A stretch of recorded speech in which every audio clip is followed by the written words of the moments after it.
Hello friends, તો આજે એકદમ કલરફુલ રેસીપી બનાવીશું મેક્સિકન રાઈસ. જે રાઈસને તમે એક પેનમાં જ બનાવી શકો છો. એક પેનની અંદર ફટાફટ બની જશે. અને સાથે સાથે જો તમારી પાસે રાઈસ બચી ગયા છે તો તમે એક્સ્ટ્રા રાઈસ છે લેફ્ટ ઓવર, એમના પણ મેક્સિકન રાઈસ બનાવી શકો છો. તો એ કઈ રીતે બનાવવા એ પણ હું તમને સાથે સાથે જણાવી દઈશ. રાઈસ બનાવવા માટે પેન લઈ લેશું. એમની અંદર 1 ચમચી જેટલું મેં તેલ લીધું છે. તેલ અહીંયા વધારે પડતું આપણે જરૂર નથી. 1/4 ટીસ્પૂન હિંગ એડ કરી દઈશું અને 2 થી 3 લસણની કળી એકદમ ઝીણી ચોપ કરીને લેવાની છે અને લસણને એકદમ સરસ રીતે સાતળી લઈશું. લસણ આપણું તેલની અંદર સતળાઈ જશે બરાબર, તો એમનો ટેસ્ટ ખૂબ જ સરસ આવશે. ત્યારબાદ એક નાની સાઇઝનું મેં અહીંયા અનિયન લઈ લીધું છે. અનિયનને પણ એકદમ ટ્રાન્સપરન્ટ થાય ત્યાં સુધી કૂક કરી લઈશું. એક વાત આપણા અનિયન કૂક થઈ જાય એટલે ટમેટાં એડ કરી દઈએ.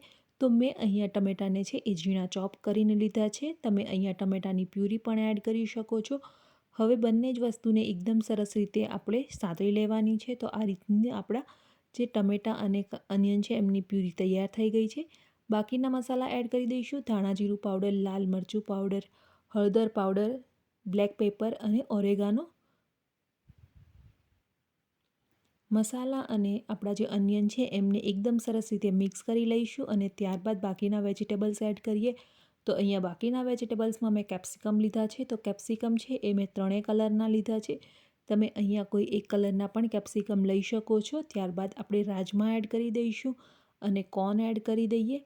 રાજમા છે એ બોઇલ કરેલા લેવાના છે અને જે કોર્ન છે એમને મેં ડાયરેક્ટ જ લીધા છે. 2 ચમચી જેટલું આપણે કેચઅપ પણ એડ કરી દેવાનો છે. કેચઅપથી ખૂબ જ સરસ આપણા રાઈસનો ટેસ્ટ આવશે. હવે બધા જ વેજીટેબલ્સ અને મસાલાને મિક્સ કરી લઈશું અને લગભગ અડધો કલાક માટે એમને કૂક કરી લઈએ. 1 કપ અહીંયા રાઈસ આપણે એડ કરવાના છે. તો રાઈસને મેં 2 થી 3 પાણીથી વોશ કરી લીધા છે અને ત્યારબાદ એમને પણ એડ કરી દઈશું. રાઈસ એડ કરી અને સૌથી પહેલાં વેજીટેબલ્સ જોડે આપણે એને મિક્સ કરીશું. લગભગ 1 મિનિટ સુધી આ રીતે જ સાંતળવાના છે અને ત્યારબાદ જ આપણે એમની અંદર પાણી એડ કરવાનું છે. તો 2 કપ જેટલું પાણી એડ કરી દઈશું. તો 1 કપ આપણે જે રાઈસ લીધા છે એમની કમ્પેરમાં 2 કપ પાણી એડ કરવાનું છે. પાણી એડ કરી અને ત્યારબાદ ઢાંકણ ઢાંકી અને રાઈસને કૂક થવા દેવાના છે. તો ગેસની ફ્લેમ આપણે મીડિયમ રાખીશું અને મીડિયમ ફ્લેમ પર 15 મિનિટ સુધી રાઈસને કૂક કરી લઈએ. તો 15 મિનિટ પછી આપણે ચેક કરી લેવાનું છે કે રાઈસ કૂક થયા છે કે નહીં. તો આપણા રાઈસ છે એકદમ પરફેક્ટલી કૂક થઈ ગયા છે. અહીંયા થોડું પાણી છે આપણા રાઈસમાં. તો આ સ્ટેજ પર આપણે ગેસની ફ્લેમને બંધ કરી દઈશું અને આપણું જે વાસણ છે એ ગરમ જ હશે અને એમાં જ આપણું રાઈસ એકદમ સરસ રીતે કૂક થઈ જશે. એકદમ છૂટા પણ બનશે અને જે વધારાનું પાણી છે એ પાણી પણ રાઈસ છે એ સોક કરી લેશે.